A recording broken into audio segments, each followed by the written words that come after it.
Monsieur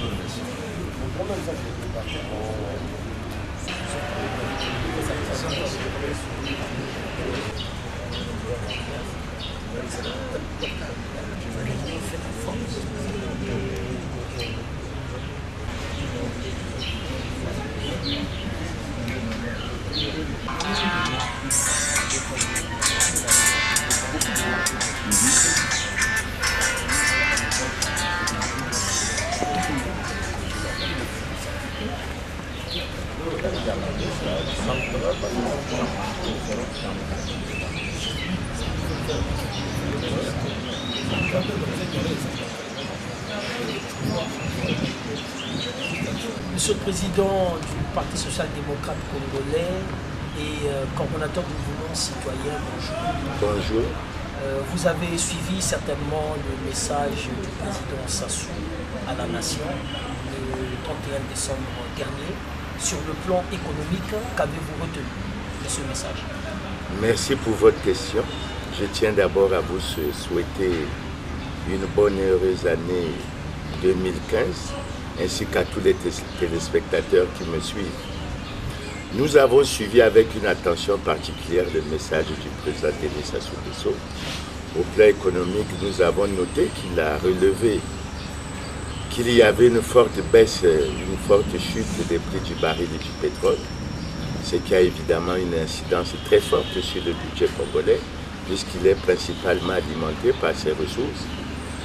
Et nous avons déploré qu'en ce qui concerne le train de mesures qui devait suivre ce constat, rien n'a été dit. En ce qui nous concerne, nous avons pensé que le président Sassou devait d'abord être transparent avec les Congolais, en leur expliquant clairement quelle était la situation des excédents budgétaires que nous avons eu à enregistrer au cours de ces dernières années.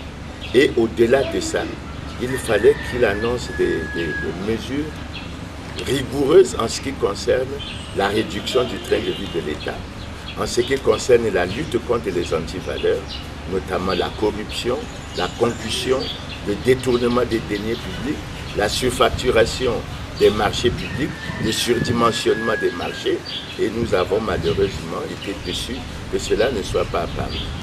Il y a, semble-t-il, une note qui semble satisfaire les travailleurs, c'est le respect de l'engagement en faisant passer le point d'indice à 250, mais notre ferme conviction, tout en nous réjouissant pour l'une des fois qu'il ait respecté ses engagements, nous constatons que ça ne permet pas aux Congolais toujours de joindre les deux bouts du mois et que le problème de la répartition des fruits, de la croissance, de la distribution équitable de la richesse nationale reste une préoccupation au niveau de notre pays.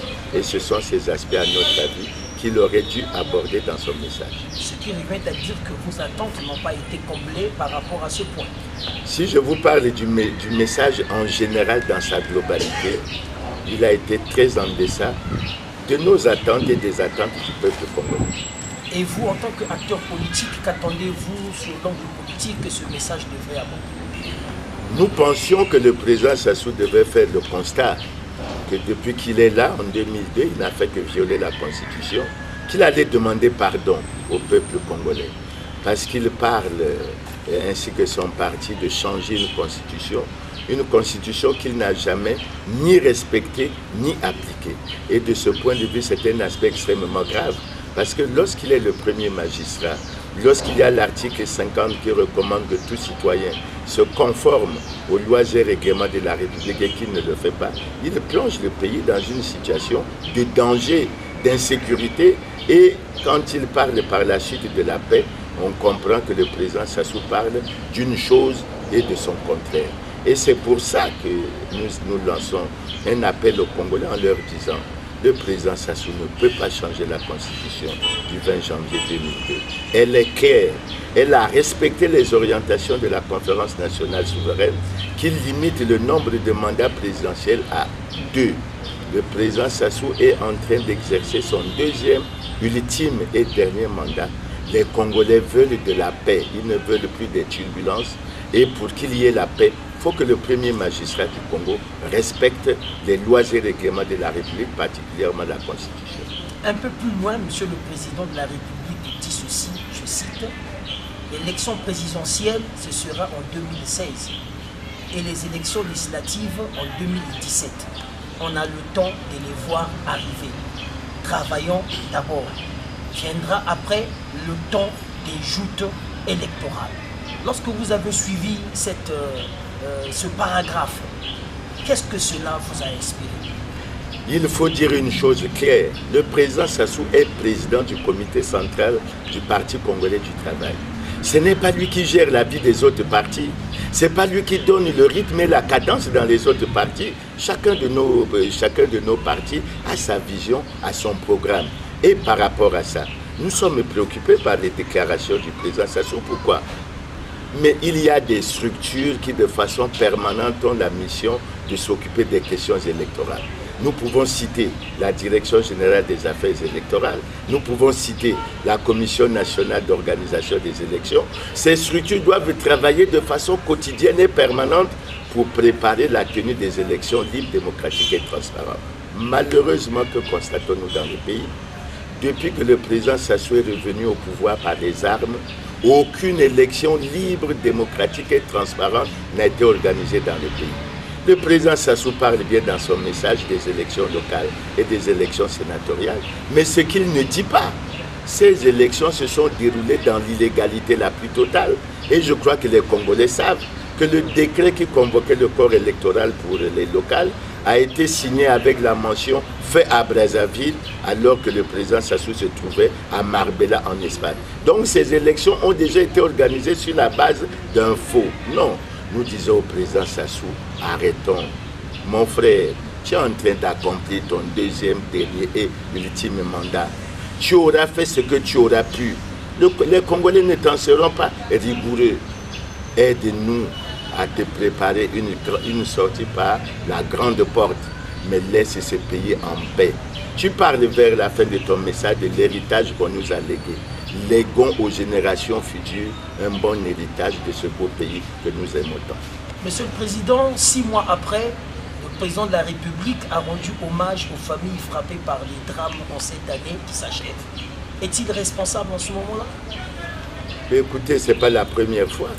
Est-ce que vous savez que lorsqu'il y a eu les événements du 4 mars dans ce pays, il y a des familles qui jusqu'à présent n'ont pas touché la fameuse allocation d'urgence de 3 millions de francs. C'est très grave. Et le ministre des Finances cria qui voulait l'entendre qu'il y avait l'argent pour payer tout le monde. Et jusqu'aujourd'hui, et je vous assure que de ce point de vue, je crois que le gouvernement a une attitude que moi je qualifie de méchante. Est-ce qu'il est normal dans un pays comme celui-ci qu'il y ait des pluies diluviennes, des érosions qui emportent des maisons, qui créent des drames, des morts dans beaucoup de familles? Aucun membre du gouvernement sur le terrain. Et vous trouvez sérieux qu'un président de la République vienne 6 mois après pour dire, et lorsqu'il annonce, quelles sont les mesures qu'il prend pour ces familles qui se retrouvent sans abri, pour ces familles qui sont devenues sans domicile fixe? Non, je crois que, je ne sais pas si c'est faire le médecin après la mort, mais je trouve cette attitude comme une attitude un peu méchante. Et pour moi qui prie, je dirais que c'est un manque d'amour pour les Congolais, pour les personnes qui souffrent. En un mot, Clément Mirassa est insatisfait du message du chef de l'État. Si vous étiez à sa place, qu'auriez-vous dit aux Congolais? Moi, je vous ai déjà dit que si j'étais à sa place, j'aurais accordé une attention particulière sur le pardon que je devais demander aux Congolais pour n'avoir pas respecté la Constitution depuis son entrée en vigueur. C'est quelque chose qui est connu de tout le monde. Nous ne savons pas pourquoi le président Sassou a peur de déclarer son patrimoine. Il doit être immensément riche, de sorte que s'il publie ça, les Congolais vont certainement être ahuris. Mais c'est sa richesse. S'il a gagné loyalement, je crois qu'il n'y a pas de raison. Maintenant, un autre point, je pense que ce que les Congolais attendaient du président Sassou, c'était qu'il dise « j'ai prêté serment. Si je ne respecte pas le serment que j'ai prêté, je rentre dans une situation de haute trahison, de parjure. Et le pays rentre dans une situation de trouble, de violence. Nous ne voulons pas vivre ça. Et il aurait annoncé publiquement qu'il est décidé à respecter le serment qu'il a prêté, qu'il va tout faire pour qu'il y ait en 2016 des élections libres, démocratiques et transparentes, auxquelles lui, il ne prendra pas part. Et c'est ça que les Congolais attendaient de lui. Le reste, c'est un peu comme les uns ont dit, un peu comme du bluff. En fait, le président Sassou, il est coincé. Et nous qui suivons l'actualité politique congolaise, nous savons qu'il est véritablement coincé. La communauté internationale a déjà donné son point de vue sur la question de la limitation des mandats. Il le sait. Le président Obama a déjà donné son point de vue. Le président François Hollande a déjà donné son point de vue. Il sait que tout le monde, au plan planétaire, sait qu'il viole la Constitution et qu'il ne respecte pas les lois et règlements de la République. Donc, à notre avis, il faut qu'il prenne l'option. Et si j'étais à sa place, je prendrais le micro pour dire je suis en train de préparer ma sortie. Congolais, aidez-moi à sortir par la grande porte. Et le reste, c'est mon successeur qui se préoccupera de ça. Maintenant, j'entends, et c'est par là peut-être que je vais m'avancer vers la fin en disant, j'entends le président Sassou parler de souveraineté, que les problèmes doivent être résolus entre les Congolais. Mais que le président Sassou dise aux Congolais, qu'est-ce qui s'est passé pour qu'en 1997, ce soit les Français qui, avec les Angolais et d'autres forces étrangères, qui viennent s'ingérer dans les problèmes des Congolais pour créer tant de morts et le ramener au pouvoir. Nous ne l'avons pas oublié. Quand est-ce qu'il y a ingérence, quand est-ce qu'il y a souveraineté et quand est-ce que ce sont les Congolais qui doivent régler leurs problèmes. Ce qu'on lui demande au plan planétaire, c'est de respecter les lois et règlements de son pays. Et là-dedans, il n'y a ni ingérence, ni souveraineté. Merci.